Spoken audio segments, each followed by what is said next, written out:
Well, good evening, everybody. We are checking in. Tonight we've got the black screen on instead of the white light screen. And I wanted to let everyone know that last night I had a most amazing conversation with Archangel Michael and a good friend of mine. And Michael, I see Archangel Michael as a real being. It's not just a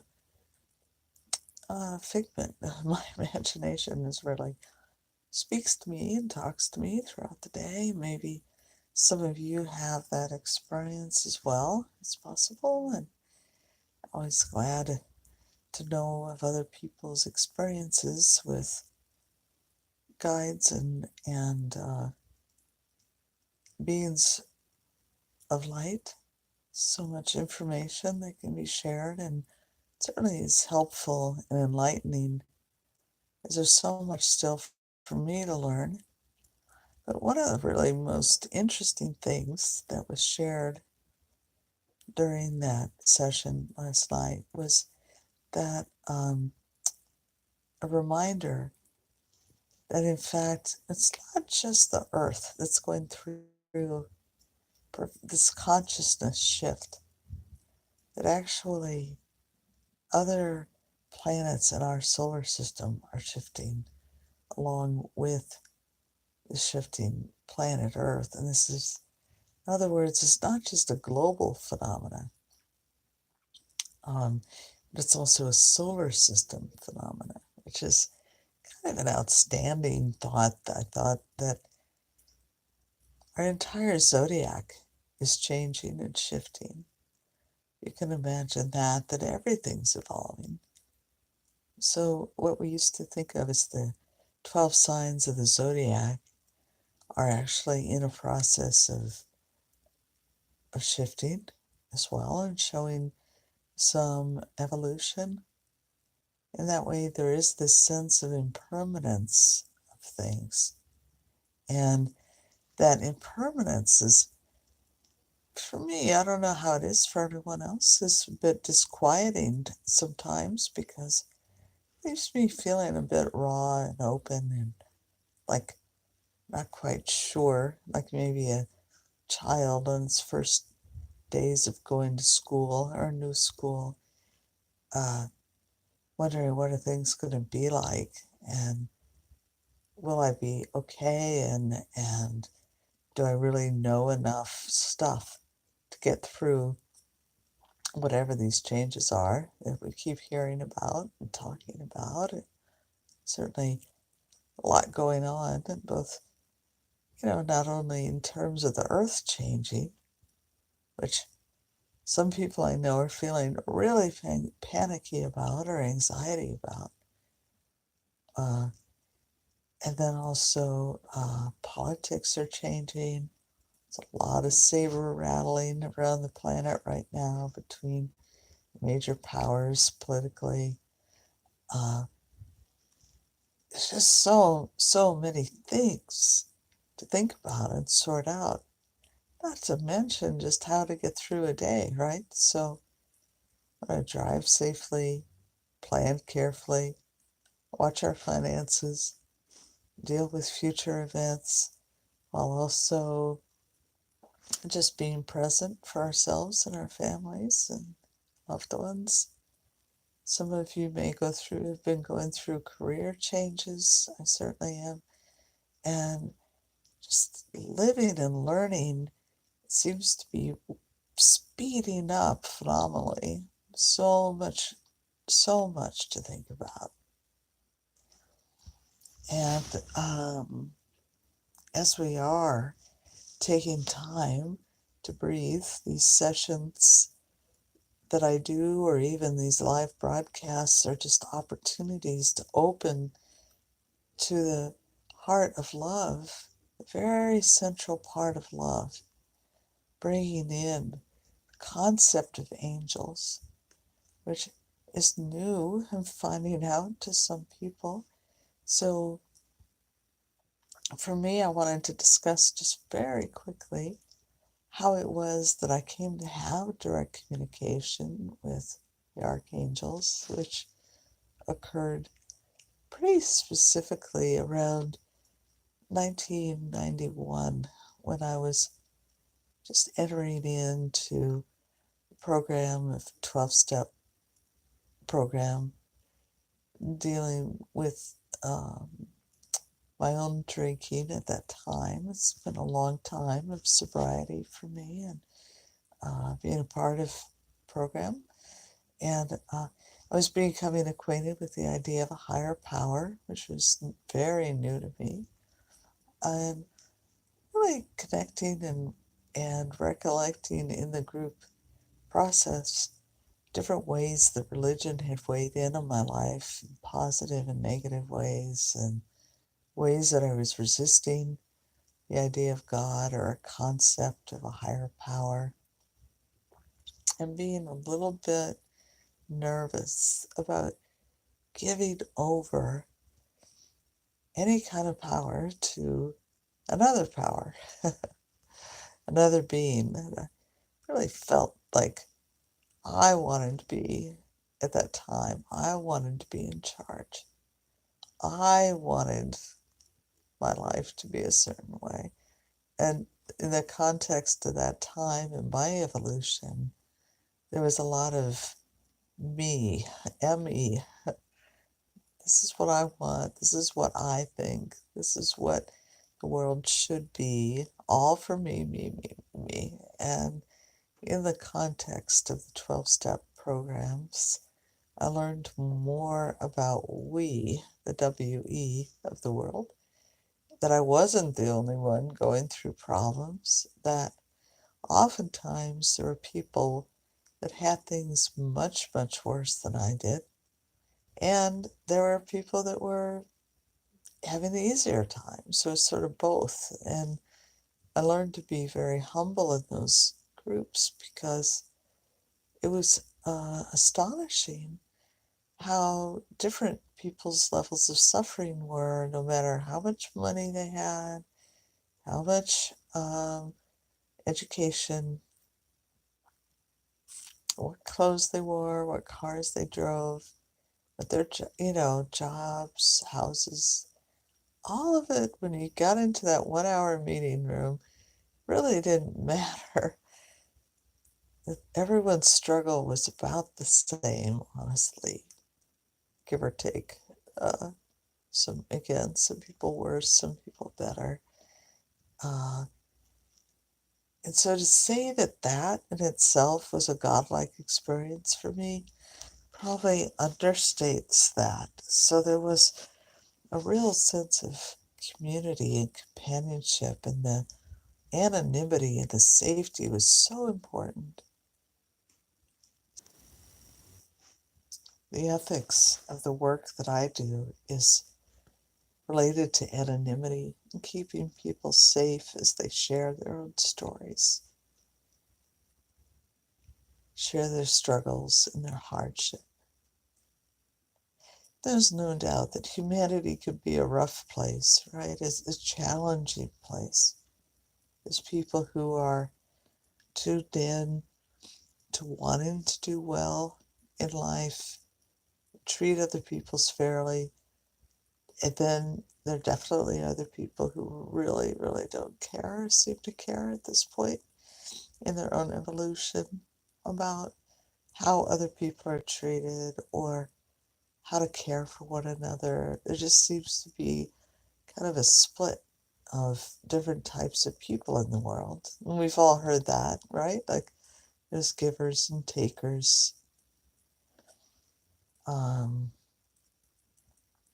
But here we are. So as the angels have enriched my life, I've chosen to open this channel, this water dragon channel, to communicate with each of you what is possible. And it's not only in terms of my own challenges as a human being on this earth, but also clear message from the angels that there's unconditional love waiting for every single person on earth. Actually, really every living being on earth. And that unconditional love isn't meant to be weighed out like, oh, this person gets this much and this person gets that much. Not at all. It's every soul on this planet is given permission, direct guidance to align with your own identified divine source, whether that's God or whatever that is for you. You are loved unconditionally.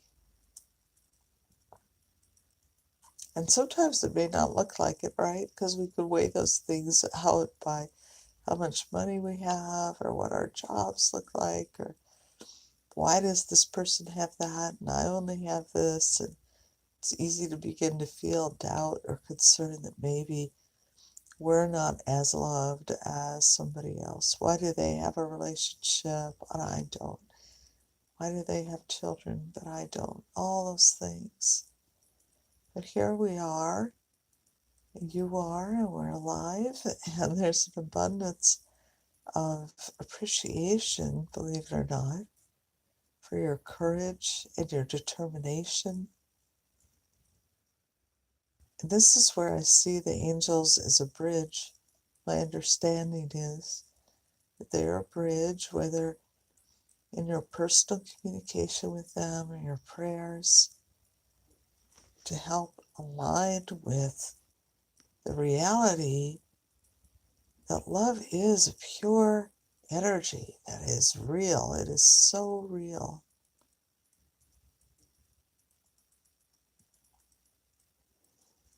So I'm just taking a few moments and just thinking about that. Like, see it as a train with an engine. And the engine is powered by an engineer who's like completely a divine, spiritual, loving being. And you're like on the train and off the train. Some days you're on, some days you're off. Let's just say right now we plug into the idea that we just want to ride that divine love train for just a few days. See how that feels. And let go of fear. Knowing that you're perfectly taken care of.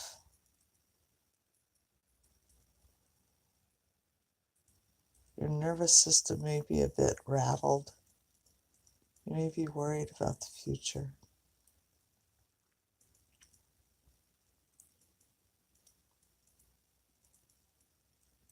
But the angels really are divine helpers.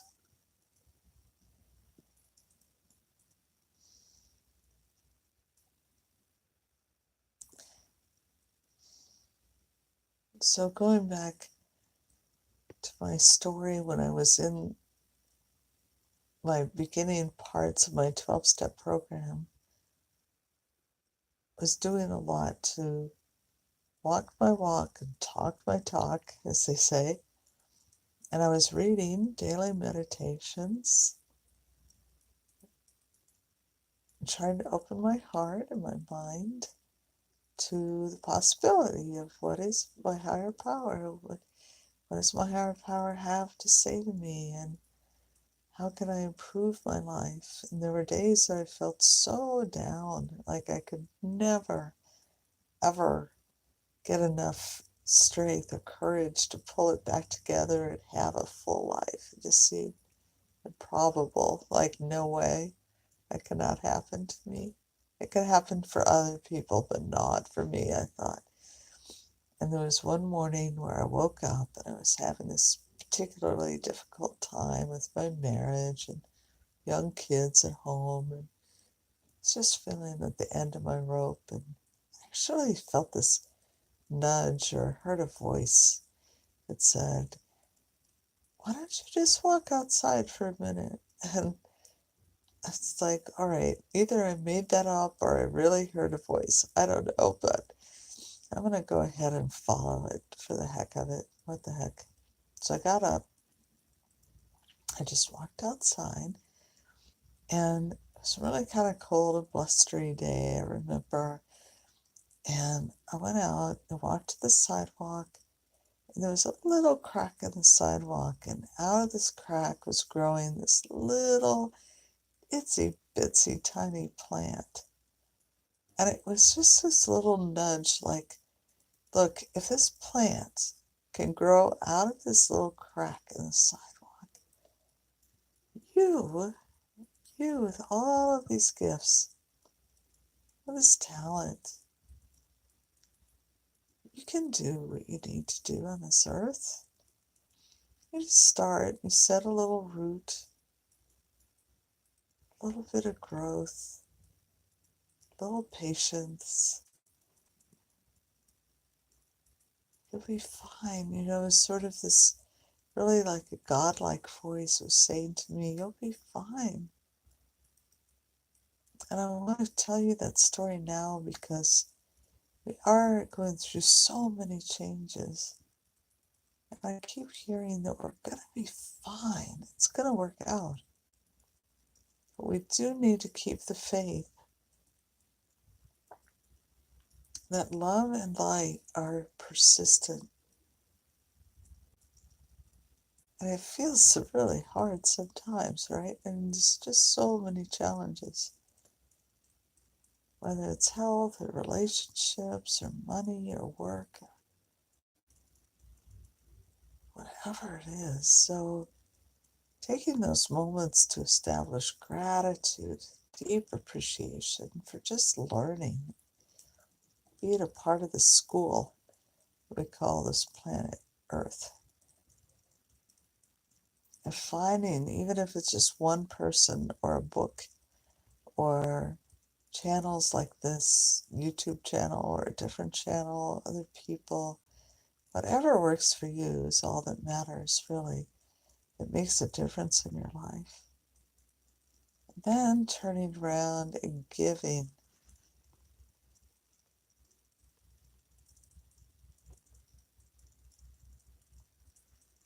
Yeah, so High Priestess Felicia, so glad you're here. Yeah, it's just like giving back. Goodness. Sometimes I just try to give to kids at like the grocery store or wherever. Just see them having a hard time. Smile at them. Somebody who's having problems, stop by the side of the road, giving them a lift or just stopping, seeing if they need anything.